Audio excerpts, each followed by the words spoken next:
দেখতে দেখতে তো পুজো চলে এলো, আর পুজো তো আর কয়েকটা দিন মাত্র বাকি, তাই এখনও তো জুতোর বাজার করা হয়নি। জামা কাপড় তো বাজার করা হয়েছে, বাট তোমাদেরকে দেখানো হয়নি, কারণ আমার হাজব্যান্ডের এখনও হয়নি। তো ভেবেছি ওর যখন হয়ে যাবে একসাথে দেখাবো। তো খুব তাড়াতাড়ি আমি ওই ভিডিওটা ছাড়বো যখন বাজারটা করা হয়ে যাবে। গেছিলাম জুতোর দোকানে জুতো কিনতে, আর এখানে আমি অনেকগুলো জুতো দেখছিলাম। দেখার বলে না, অনেকগুলো দেখার পর মানুষের একটা চয়েস হয়। তো এখানে আমি পুজোতে পরার জন্য এমনি চপ্পলও দেখছিলাম বা স্যান্ডেলও দেখছিলাম, আর এখানে শু দেখছিলাম আমি।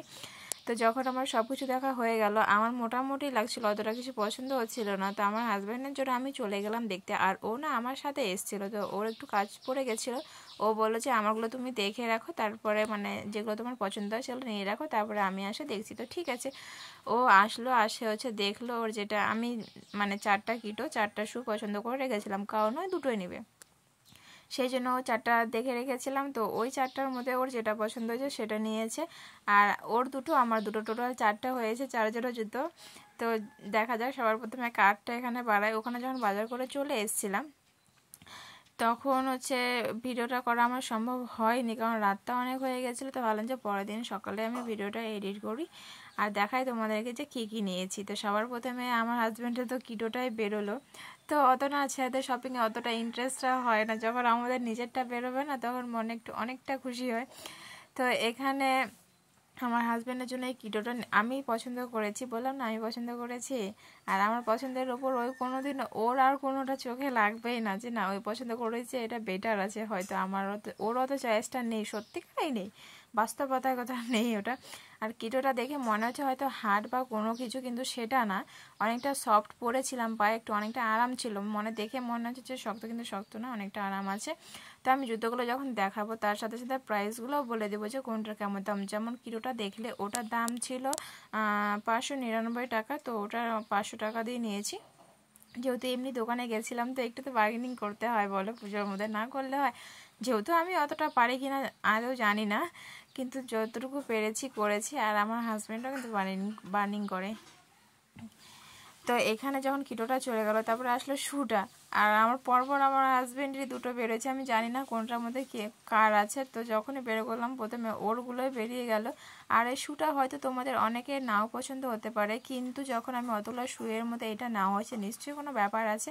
এটা না পরে মানে পরে অনেকটা আরাম পাওয়া যাবে, কারণ এটা হালকা আছে, আর কালারটা ওরকম নিয়েছি কারণ ময়লাটা হবে না, আর যার পায়ে যেটা মানায় সেই হিসাবে নেওয়া হয়েছে। তো শুটার দাম নিয়েছে 600 টাকার মতো, মানে ওটা কমিয়ে টমিয়ে নিয়ে তারপরে 600 টাকা পড়েছে। তারপরে তো এবার আমি হাসছি এই জন্য যে ওর দুটো হয়ে গেছে, তারপরে এবার তো আমারই বেরোবে, ওই জন্য একটু আনন্দ হচ্ছিল মানে। তো এখানে আমি এই শুটা নিয়েছি, দেখলে আমি যখন পায়ে ট্রায়াল করছিলাম তখন দেখেছিলাম যে হোয়াইট কালারের একটা আর এই কালারটা একটা, পিঙ্ক আর হোয়াইটের মধ্যে। তো হোয়াইট কালারটা আমার পায়ে অতটা না মানা ছিল না, তোমরা হয়তো বলতে পারবে, একটু দেখে কমেন্টে জানিও যে আমার শুটা কোনটা বেশি ভালো লাগছিলো, এটা না ওটা। আমার তো এটাই ভালো লাগছিলো, তোমাদের কোনটা ভালো লাগছিলো অবশ্যই কমেন্টে একটু জানিয়ে দিও। আর শুটা আমার যে আগের শুটা হয়েছে মিনিমাম 2 বছর আগে নিয়েছিলাম একটা শু, সেটাও একটু পিঙ্ক কালারের মধ্যে ছিল, বাট আমি না এই কালারটা নিতে চাইছিলাম না, মানে ব্ল্যাক আর হোয়াইটের মধ্যে নিতে চেয়েছিলাম, কিন্তু ওদের কাছে সেরকম কালেকশন ছিল না বলে আমি এটা নিয়ে নিয়েছি। যার পুজোর মধ্যে কয়টা দোকান ঘুরবো, মানে বিরক্ত হবো গরমের মধ্যে। আর আমার শুটার দাম নিয়েছিল 600 টাকা, ওর শুয়ের দাম 600, আমার শুয়ের দাম 600, আর কিটোটার দাম নিয়েছিল হচ্ছে 500 টাকা। ওর থেকে কমে যেটা আমি দুর্গাপূজাতে পরবো সেটা মানে একটু অনেকটাই কম দাম, 350 টাকার মতো দাম, মানে 380 না 400 কিছু একটা দাম ছিল এটা। তো আমি 300 টাকা দিয়ে নিয়েছি। এটা না অতটা এখানে দেখে না মানে ভালো মনে হচ্ছে না, কালারটা না কেমন একটু দেখা যাচ্ছে, ব্ল্যাক কালার তো ওই জন্য। আর আমার যতগুলো জুতো আছে বেশিরভাগই ব্ল্যাক কালার, একটা মনে হয় রেড কালার আছে। আর আমি হিল না নেবো না, সেই জন্য এই টাইপসের জুতোগুলো নিয়েছি। আমি যখন হিলগুলো দেখছিলাম, তো আমি যদি হিল নিই না আমার হাজব্যান্ড থেকে আমি লম্বা হয়ে যাব, সেই জন্য আমি আর হিল নিইনি। যখন আমি বেরিয়ে পড়ছিলাম তখন এই জুতোটা বের করেছিল, তারপরে এটা আমার পছন্দ হয়ে গেছে, আমি নিয়ে নিয়েছি। তো আমি এখন সবগুলো জুতো এক এক করে দেখিয়ে দিচ্ছি, আর কেমন হয়েছে জুতোগুলো কমেন্টে জানিয়ে দিও। আমার তো খুব ভালো লেগেছে, কারণ মানে কি বলবো যে ওরও জুতো হয়ে গেল আমারও হয়ে গেল, বাট আমার জামা কাপড় হয়ে গেছে, ওর এখনো হয়নি।